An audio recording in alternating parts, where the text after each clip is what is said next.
আমরা ৪-৫ দিন ধরে শুনে আসছি মুফতি আমির হামজা নবীকে সাংবাদিক বলে ঘোষণা দিয়েছেন এবং বলছেন যারা নবীকে অনুসরণ করবে, সত্য সাংবাদিক থাকবে, নবীও সাংবাদিক ছিলেন।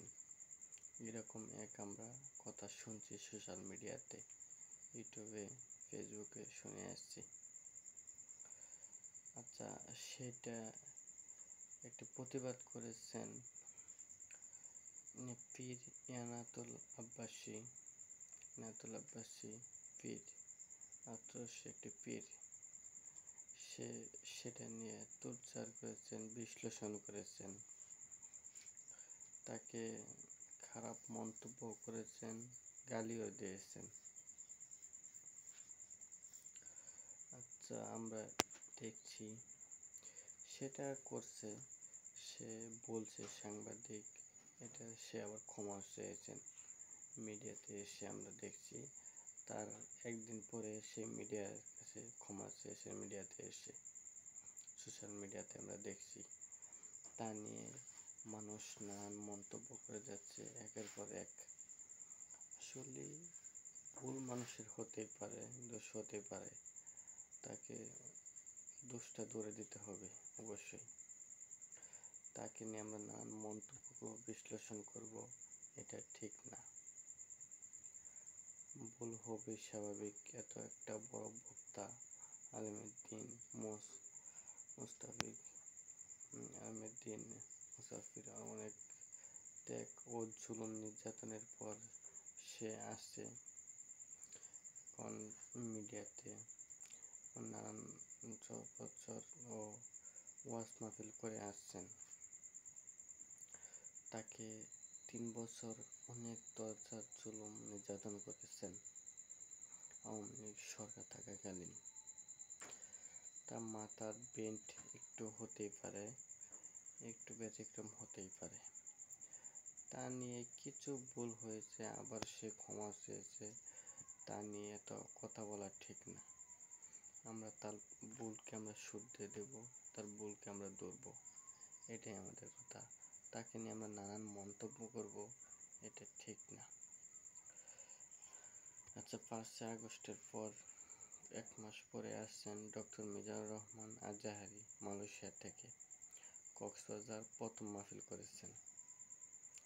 সেখানে বলেছেন একদল খাইছে, আরেক দল খাওয়ার জন্য রেডি হয়ে আছেন। এটা বলছে, আমরা শুনছি সবাই যারা মিডিয়াতে আমরা আছি, ফেসবুকে, ইউটিউবে, তারা শুনছি আমরা। সেটা নিয়ে এক পীর বলছেন তাকে হুমকি দিয়েছেন নানান, তার কাল্লা কেটে নিয়ে আসলে 10 লক্ষ টাকা পুরস্কার দেবে, এরকম আমরা শুনছি। একটি পীর বলছেন। আসলে এই পীররা তো আওয়ামী সরকারের সাথে সম্পৃক্ত আছেন। পীর তাদেরকে পায়ে দিয়ে সালাম দেয়, মানুষ, সাধারণ জনগণ হাত মিলিত করে, নানান কিছু চায়। এটা আসলে ইসলামের দৃষ্টিতে এটা নাই। ইসলাম দৃষ্টিতে তুমি একা কাঁদো নামাজ পড়ে, তারপর তুমি চাও আল্লাহর কাছে, পীরের পায়ে পড়ে চাওয়া এটা ঠিক না, এটা ইসলামে জায়েজ না। পীর বলতেই পারে একটা আমির হামজা ভুল করছে, সে আবার ভুল শুধরে নিয়েছে, ক্ষমা চেয়েছেন, তাকে নিয়ে আমরা কেন মন্তব্য করব? বলতে বলতে শিক্ষা, সে ভুল করেছে, আমরা ভুল ধরে দেব, সে যেন আর ভুল না করে। 2-একটা ভুল হতেই পারে, এত বড় একটা বক্তা, তাই না? আমরা সেটা না করে আমরা তার উপরে আরও দায়ভার চাপিয়ে দিই। তারপরে সে এখন কুষ্টিয়া 3 আসনের সংসদ মনোনীত প্রার্থী হয়েছেন বাংলাদেশ জামাত ইসলাম থেকে।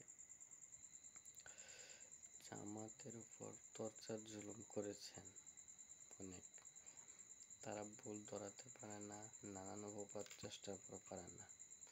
তারা এরকম সুযোগ খুঁজে, সুযোগে তারা সদ্ব্যবহার করে, ভুল হতেই দেয় না। একটু ভুল হলে নানান মন্তব্য সমস্যা করে আমরা দেখছি। এটা ঠিক না, তাকে ভুল ধরিয়ে দিতে হবে অবশ্যই। সে ভুল করছে, আমরা ভুল ধরিয়ে দেব, এটাই আমাদের কথা।